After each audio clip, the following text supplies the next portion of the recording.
গণ অভ্যুত্থান পরবর্তী নির্বাচনের মাধ্যমে দেশে ফিরেছে গণতন্ত্র। গঠন হয়েছে মন্ত্রিপরিষদ, দায়িত্ব নিয়েছে নতুন সরকার। এজন্য চলতি মাসের মধ্যেই সরকারি বাসা ছাড়ার নির্দেশনা দেওয়া হয়েছে সদ্য বিদায়ী অন্তর্বর্তী সরকারের উপদেষ্টাদের। অন্যথায় দিতে হবে নির্ধারিত ভাড়া। তবে নির্দেশনার পরও এখনও তাদের কেউই সরকারি বাসা ছেড়ে যাননি। কিন্তু কেন? কি এমন কারণে সরকারি বাসা ছাড়তে অনীহা সাবেক উপদেষ্টাদের? জানাচ্ছেন এসআই রাজ। গণ অভ্যুত্থান পরবর্তী 18 মাসের অন্তর্বর্তী শাসনামলের অবসান ঘটেছে গেল 12ই ফেব্রুয়ারি।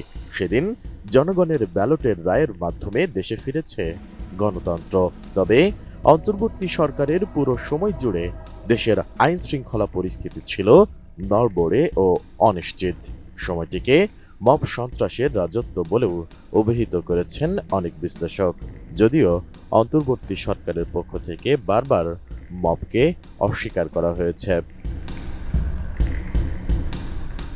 2024 সালের 5 আগস্ট আওয়ামী লীগ সরকারের পতনের পর থেকেই বিভিন্ন স্থানে দলবদ্ধ হামলা, প্রতিহিংসামূলক সহিংসতা ও আইন নিজের হাতে তুলে নেওয়ার প্রবণতা উদ্বেগজনকভাবে বাড়তে থাকে। 4 ফেব্রুয়ারি মানবাধিকার সহায়তা সংস্থা হিউম্যান রাইটস সাপোর্ট সোসাইটির প্রতিবেদনে উঠে এসেছে গত 17 মাসে রাজনৈতিক সহিংসতা, মব ভায়োলেন্স, সাংবাদিক নির্যাতন, মত প্রকাশের স্বাধীনতায় হস্তক্ষেপ, সীমান্ত হত্যা ও আইন শৃঙ্খলা পরিস্থিতির অবনতি সহ নানামুখী মানবাধিকার লঙ্ঘনের ঘটনা ঘটে। এছাড়া নিউ ইয়র্ক ভিত্তিক মানবাধিকার সংস্থা হিউম্যান রাইটস ওয়াচের বার্ষিক প্রতিবেদনে মব সহিংসতা, সন্ত্রাসবাদ বিরোধী আইনের ব্যবহার, রাজনৈতিক বিবেচনায় হাজারো মানুষের গ্রেপ্তার ও বিচারহীনভাবে আটকের ঘটনায় উদ্বেগ প্রকাশ করা হয়। আসলে একটা জিনিস সস্তায় বস্তাপতা জিনিস স্পার্টা চিনে ফিনিশ। তবে এবার সেই মব আতঙ্কে আছেন খোদ সাবেক অন্তর্বর্তী সরকারের কয়েক উপদেষ্টা সহ সে সময়ের শীর্ষ পদে দায়িত্ব পালন করা ব্যক্তিরা। দেশের একটি জাতীয় দৈনিকের অনলাইন ভার্সনে এমনটা দাবি করা হয়েছে। সেখানে বলা হয়েছে, অন্তর্বর্তী সরকারের আমলের তুলনায় বর্তমানে আইন শৃঙ্খলা পরিস্থিতির উন্নতি হলেও সাবেক কয়েকজন উপদেষ্টা মনে করছেন তারা জনরোষের কবলে পড়তে পারেন। এই আতঙ্কে তারা আপাতত সরকারি বাসা ছাড়তে অনীহা প্রকাশ করছেন। যদিও গৃহায়ন ও গণপূর্ত মন্ত্রণালয় চাইছে নির্ধারিত সময়ের মধ্যেই এসব বাসভবন খালি হোক। চলতি মাসের মধ্যেই তাদেরকে বাসা ছাড়ার নির্দেশনা দেওয়া হয়েছে।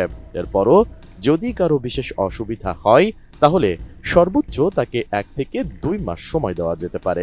তবে মার্চ বা এপ্রিল মাসে কেউ সরকারি বাসা ব্যবহার করলে তাকে সরকারি নির্ধারিত ভাড়া পরিশোধ করতে হবে।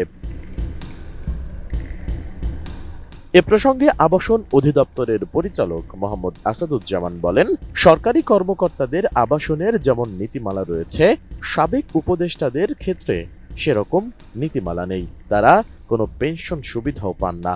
এজন্য তাদের বিষয়টি অবহিত করা হয়েছে। আশা করা যায় তারা সবাই চলতি মাসের মধ্যেই বাসা ছেড়ে যাবেন। নাম প্রকাশ না করার শর্তে ওই গণমাধ্যমকে সাবেক এক উপদেষ্টা বলেন, রাজনৈতিক পট পরিবর্তনের পর বাংলাদেশের প্রতিষ্ঠাতা রাষ্ট্রপতি বঙ্গবন্ধু শেখ মুজিবুর রহমানের স্মৃতি বিজড়িত ধানমন্ডি 32 নম্বরের ভবন ভাঙচুর, আওয়ামী লীগের নেতাদের বাড়ি ঘরে হামলা, তাদের বিরুদ্ধে গণহয়রানিমূলক মামলা দায়ের ও গ্রেপ্তার অভিযান, সারা দেশে সুফি মাজার ভাঙচুর, 24-এর আন্দোলনের সমন্বয়কদের চাঁদাবাজি, সাবেক অনেক উপদেষ্টার দুর্নীতি ইত্যাদি কারণে জনগণের ক্ষোভ আছে অন্তর্বর্তী সরকারের বিরুদ্ধে। এসব ব্যর্থতার জন্য সব উপদেষ্টা সমানভাবে দায়ী না হলেও এখন বিষয়গুলো দুশ্চিন্তার কারণ হয়ে দাঁড়িয়েছে। এদিকে জানা গেছে, সাবেক অন্তর্বর্তী সরকারের প্রধান উপদেষ্টা ডক্টর মোহাম্মদ ইউনূস চলতি ফেব্রুয়ারির মধ্যেই রাষ্ট্রীয় অতিথি ভবন যমুনা ছেড়ে দেবেন। জুলাই আন্দোলনের পর প্রধান উপদেষ্টা হিসেবে শপথ নেওয়ার পর থেকে তিনি সেখানেই থাকছিলেন।